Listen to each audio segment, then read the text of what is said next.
गजाननं भूतगणाधिसेवितं कपीतजम्बोफलचारुभक्षितम् उमासुतं शोकविनाशकारकं नमामि विघ्नेश्वरपादपङ्कजम्। आज मैं श्रीमद् भागवत महापुराण की द्वितीय खंड के दसम स्कंद के अथाष्टमो अध्याय 8वां अध्याय नामकरण संस्कार और बाल लीला का वर्णन हिंदी में का के रूप में आरंभ कर रहा हूँ। कहीं कोई त्रुटि रह जाए तो क्षमा करेंगे। भगवान कृष्ण एक से एक बाल लीलाएं वो कर रहे हैं। गोपियाँ, ब्रजवासी, नंद बाबा, यश मैया, यशोदा सभी हर दिन आश्चर्यचकित अचंभे में रहती। कभी तृणावर्त जैसे राक्षस का खेल खेल में ही बाल्यकाल में उद्धार कर दिए।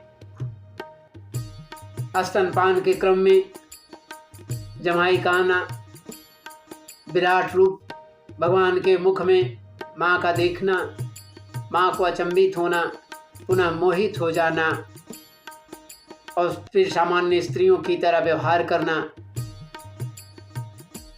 अजीब अजीब लीलाएं हैं। इसीलिए रसिक जन आगे कुछ सोच नहीं पाते, बस उन्हीं लीलाओं में डूब करके डूबते ही जाते। उन्हें बाहर निकलने की इच्छा ही नहीं होती, उनकी कामनाएं ही नहीं रह जाती। और ये तभी संभव है जब हरि की कृपा हो, हृदय में स्वयं श्री हरि प्रेम उत्पन्न किए हों, श्रद्धा से लोग अगर उनकी चरणों का वंदन नमन किए हों, तभी यह संभव भी है। अर्थात कहने का मतलब है कि जिनके हृदय रसिक हो जाते हैं, भावयुक्त हो जाते हैं, तो उनकी अंतः प्रेम उसके प्रति आ ही जाता है, अगर वो चाहे तो। वही चीज मैं देख रहा हूँ भागवत के अनुसार। जब मैं इसे पाठ पढ़ा तो समझ में आई कि प्रभु क्या हैं।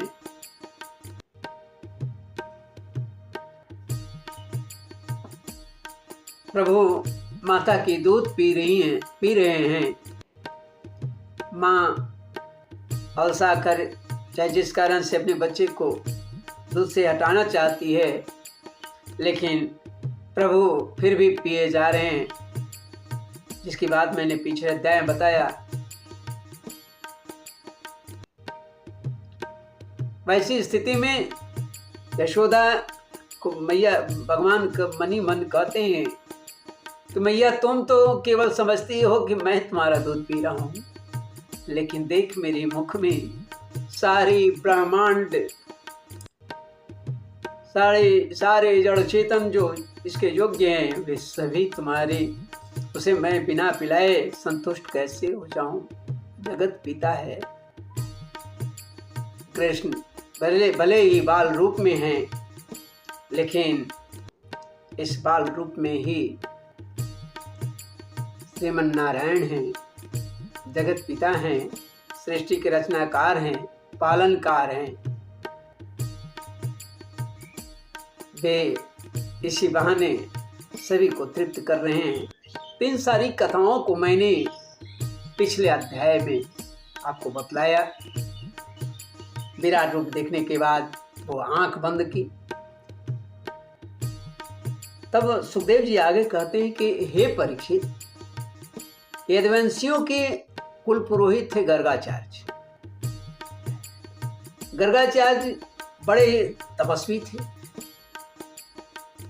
वे भूत भविष्य वर्तमान भी जानते थे और वसुदेव जी की प्रेरणा से वे एक दिन गोकुल में पहुंचे। उन्हें देखकर नंद बाबा प्रसन्नता से खड़े हो गए,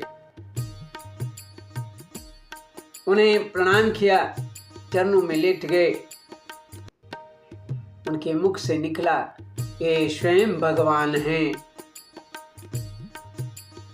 ऐसा भाव ला करके उनको विधिवत उन्होंने पूजा किया।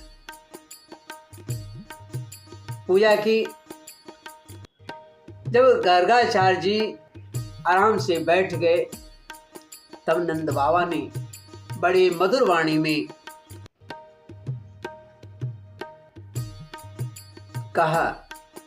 जब सब कुछ आतिथ्य स्वीकार करने के बाद जब बैठ गए, विधिपूर्वक उनके स्वागत सत्कार किए, बैठाया, उसके बाद जब निश्चिंत होकर के बैठे, तब उन्होंने नंद बाबा ने बड़ी मधुर वाणी से उनकी अभिनंदन करते हुए उनसे मीठी वचनों में कहा,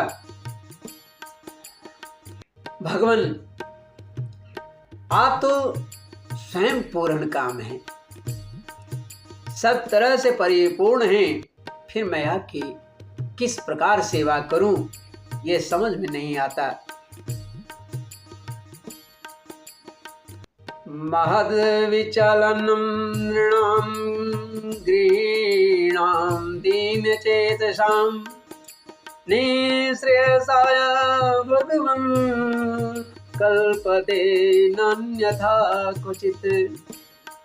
कहते हैं कि आप जैसे महात्माओं का हमारे जैसे गृहस्थ के घर आ जाना परम सौभाग्य की बात है, हमारे परम कल्याण की बात है, कल्याण के कारण है। हम तो घरों के उलझनों में सदा फंसे रहते हैं, उलझे रह रहे हैं, और इन प्रपंचों में हमारा चित्त जो है दीन हो रहा है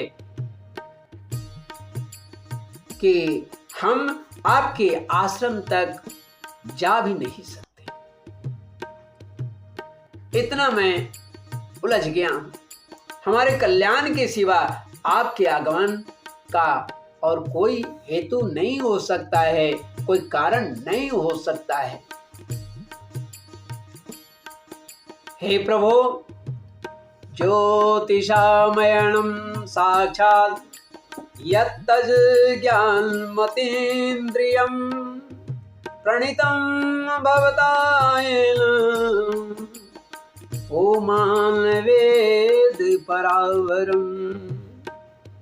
जो बात साधारण इंद्रियों की पहुंच के बाहर है अथवा भूत भविष्य के गर्भ में निहित है, वह भी ज्योतिषी शास्त्र के द्वारा प्रत्यक्ष जान ली जाती है।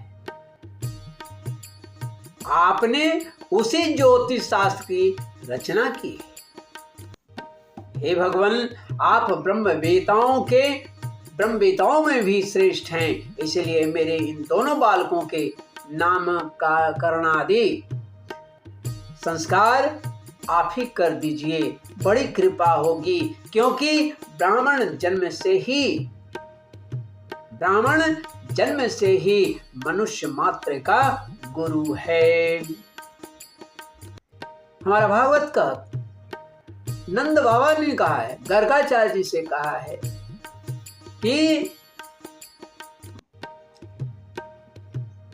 ब्राह्मण जन्म से ही मनुष्य मात्र का गुरु है। समस्त ब्राह्मण वृंद मेरा प्रणाम स्वीकार करें। गर्गाचार्य जी ने कहा, यदुनामाचार्य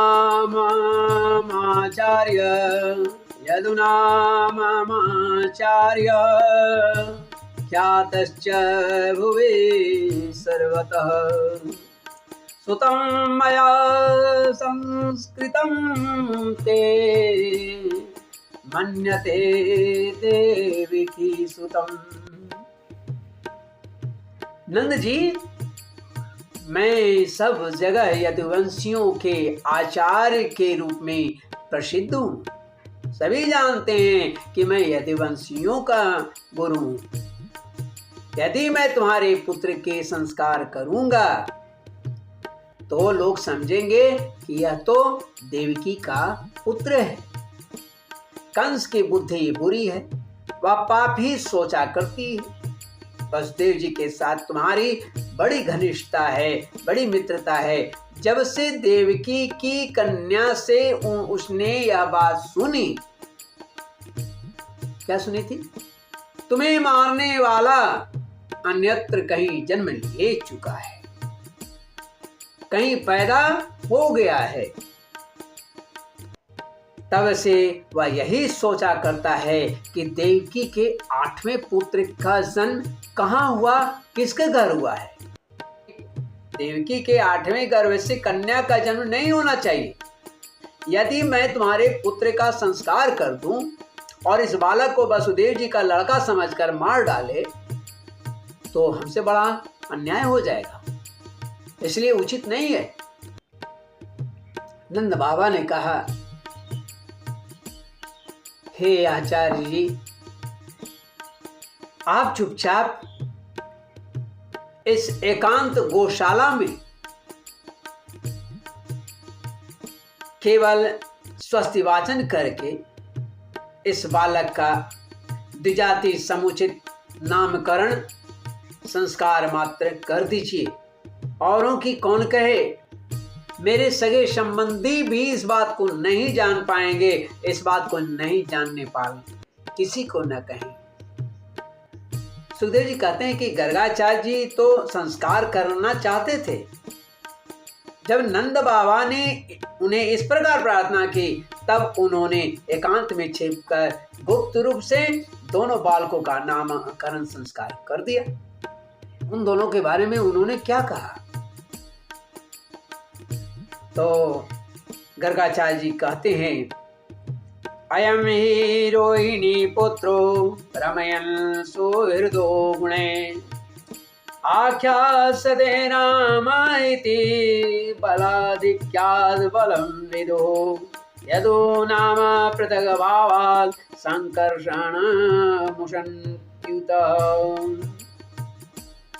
गर्गाचार्य जी ने कहा, यह रोहिणी का पुत्र है, ठीक है, इसीलिए इसको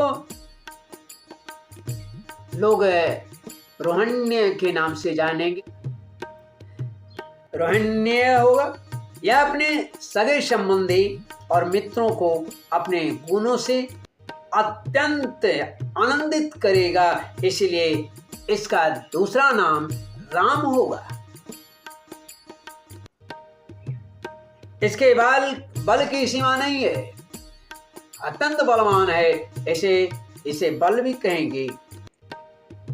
यह यादवों में तुम लोगों में कोई भेदभाव नहीं रखेगा और लोगों में फूट पड़ने पर मेल कराएगा, इसलिए इसका नाम संकर्षण भी होगा।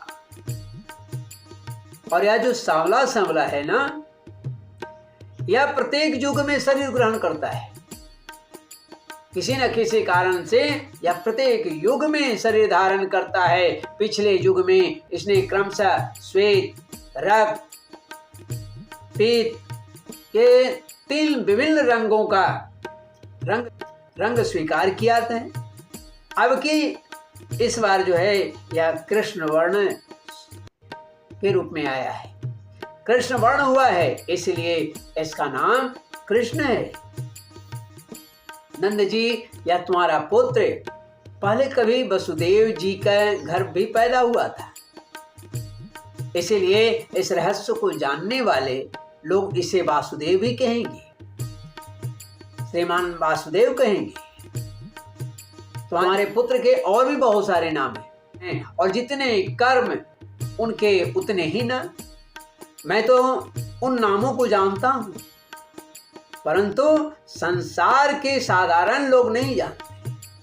क्या तुम लोगों का परम कल्याण करेगा, समस्त गोप और गौओं को आनंदित करेगा या बहुत ही आनंदित करेगा। इसकी सहायता से तुम्हारे यहाँ आने वाले बड़ी से बड़ी विपत्तियां टल जाएगी। सुगमता से तुम लोग पार कर जाओगे। ब्रजराज, पहले युग की बात है, एक बार पृथ्वी में कोई राजा नहीं रह गया था। डाकुओं ने चारों ओर लूट खसोट मचा रखी थी। तब तुम्हारे इसी पुत्र ने सज्जनों की रक्षा की, साधुओं की रक्षा की, अच्छे लोगों की रक्षा की, और इसके ही बल पाकर के लोगों ने लुटेरों पर विजय प्राप्त की। हे नंद, जो मनुष्य तुम्हारे सावले सलोने शिशु से प्रेम करते हैं वे बड़े ही भाग्यवान हैं। वे बड़े ही भाग्यवान हैं। जैसे विष्णु भगवान के कर कमलों की छत्र छाया में देवतागण को असुर नहीं जीत सकते, वैसे ही इससे प्रेम करने वाले को भीतर या बाहर की कोई भी शत्रु जीत नहीं सकता है। जो इससे प्रेम करता है अर्थात कृष्ण से प्रेम करता है।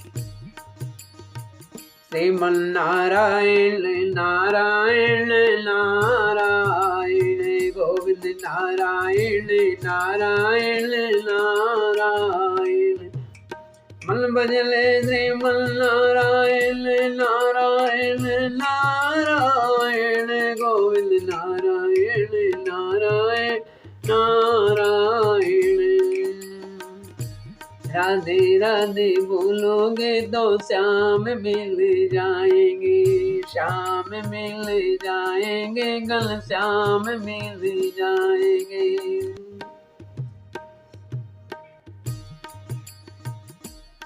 तो इससे प्रेम करने वाले को भीतर या बाहर किसी भी प्रकार के शत्रु जीत नहीं सकते।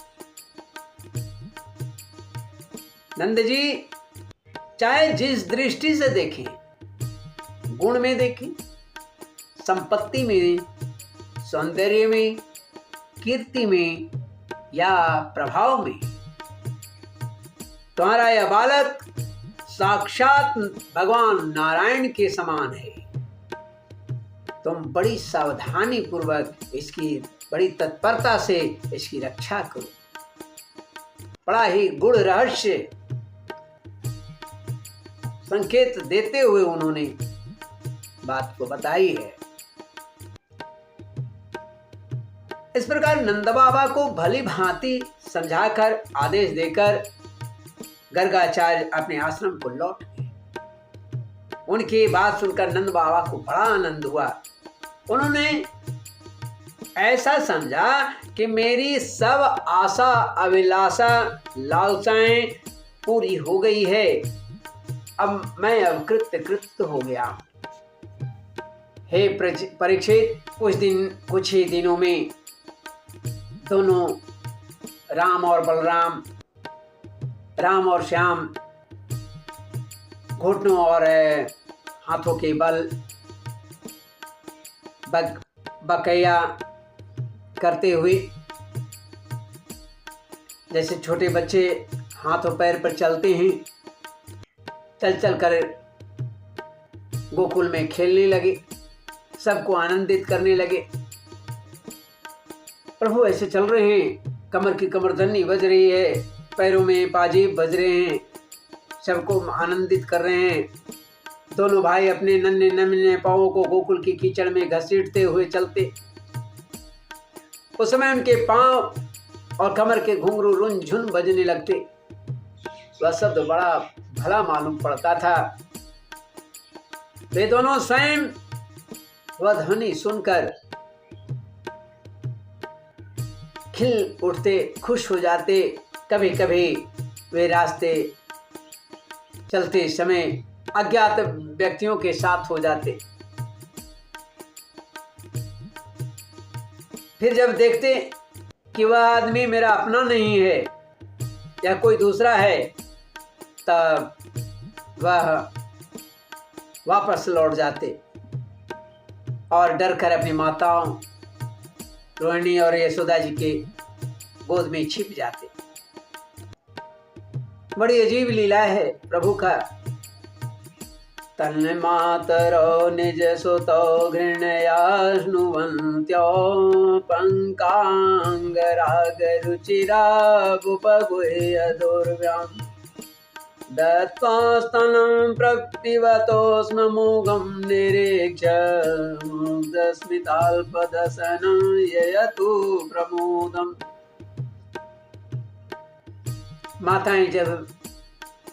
माताएं यह सब देख देकर अश्नेष से भर जाती, आनंद से भर जाती। उनके स्तनों से स्वतः ही दूध की धारा बहने लगती। जब उनके दोनों नन्हे नन्हे से शिशु अपने शरीर में कीचड़ लगाकर, कीचड़ का अंग राग लगाकर लौटते, तब उनकी सुंदरता और ही बढ़ जाती। बोली कृष्णचंद्र भगवान की जय, बाल गोपाल की जय। श्रीमन्नारायण नारायण नारायण गोविंद नारायण नारायण नारायण माधव नारायण नारायण नारायण श्रीमन् नारायण नारायण नारायण। माताएं ने आते ही दोनों हाथों से गोद में लेकर अपने हृदय से लगा लेती और स्तनपान कराने लगती। श्रीमद् भागवत महापुराण के द्वितीय खंड के 10वें स्कंद के अथाष्टमो अध्याय 8वां अध्याय